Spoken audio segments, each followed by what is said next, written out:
Elle est votre maman. Mes enfants, rachetés par mon sang et appelés par vocation spéciale à ma suite, et pour témoigner de moi dans le monde. Paix, grâce et bonne volonté soient avec vous. Je suis ici avec vous, mes enfants, et je veux disposer vos cœurs à célébrer la plus pure créature sortie des mains de Dieu. Je désire que vos cœurs brûlent d'amour pour elle.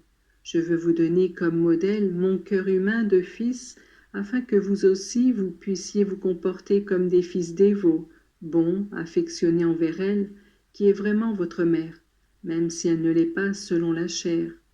Je désire que tout ce qui la concerne devienne pour vous une conviction. Une bonne maman vise à la bonne marche de sa famille, et ceux qui sont proches d'elle et qui l'aiment collaborent afin que tout procède dans l'ordre et que le bien-être fleurisse et s'établisse. Marie est votre maman, mère de l'Église et de la famille humaine. Tout ce que vous faites en collaboration avec elle doit viser à ceci: faire fleurir votre âme dans la vertu, faire progresser votre famille dans l'harmonie et la charité réciproque, faire triompher l'Église et ramener toutes les créatures auprès de Marie, et par son intermédiaire auprès de moi.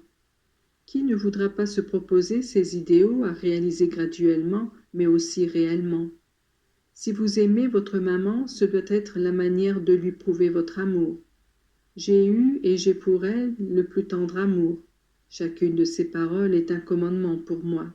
Vous rappelez-vous les noces de Cana? J'aurais pu lui refuser le miracle. En définitive, c'était une chose matérielle et peut-être superflue qu'elle me demandait. Mais qui aurait pu résister à la douceur et à la force de sa prière? Il en est de même encore maintenant. Marie commande au ciel et sur la terre. Dieu ne peut lui résister, elle qui vit uniquement d'amour pour lui et se fait la voix de tous ceux qui vivent sur la terre. Mes enfants, aimez Marie et collaborez avec elle pour établir dans les familles la fidélité et la paix dont elles ont besoin. Elle a toujours apporté la paix. L'amabilité de sa voix et son sourire touchaient vraiment les cœurs. Vous aussi, utilisez ces moyens dont elle vous fait don. Et l'Église, quel grand besoin n'a-t-elle pas d'une telle mère? Il faut encore collaborer.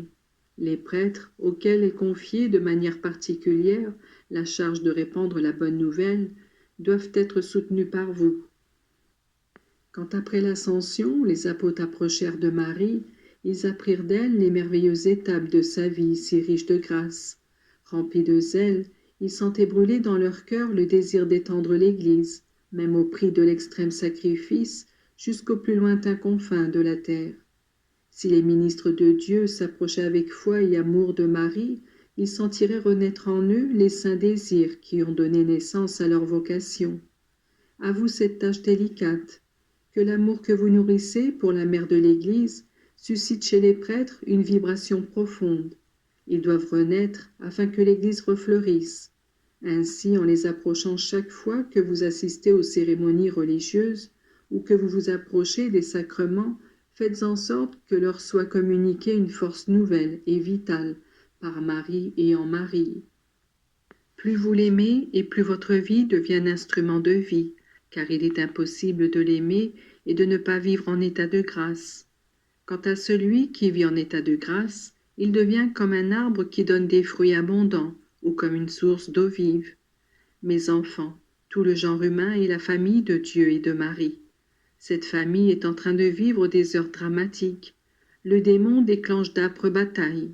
Qui s'interposera avec moi entre la terre et le ciel, sinon cette créature sublime par sa candeur et sa sainteté, que le Père regarde avec complaisance, comme ravi par sa beauté?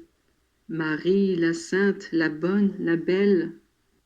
Quand à l'approche d'une fête de famille, les enfants se donnent de la peine pour préparer tout ce qui sert à créer une ambiance de sérénité et de joie, ils réalisent une œuvre humainement bonne. Mais quand on fête la reine du ciel et de la terre, c'est vraiment tout le paradis qui se met en mouvement. L'échange de dons et de bienfaits est donc total. L'Église militante, souffrante et triomphante rend des honneurs solennels à la triomphatrice du démon, du monde et du péché. Des prières montent de la terre, du purgatoire et du paradis. Des grâces retombent comme une pluie de bénédictions. Ce ne doivent pas être des prières faites n'importe comment. La prière est amour, et ce qui vous est donné est un don d'amour. Seul l'amour est capable de donner la vie, du début du monde jusqu'à sa fin. Seul l'amour a été et sera source de vie. Je vous donne mon amour, mes enfants, avec mon cœur qui battit à l'unisson avec celui de Marie et qui tressaillit pour chaque faute et chaque misère humaine. Aimez ma mère et que le ciel vous bénisse.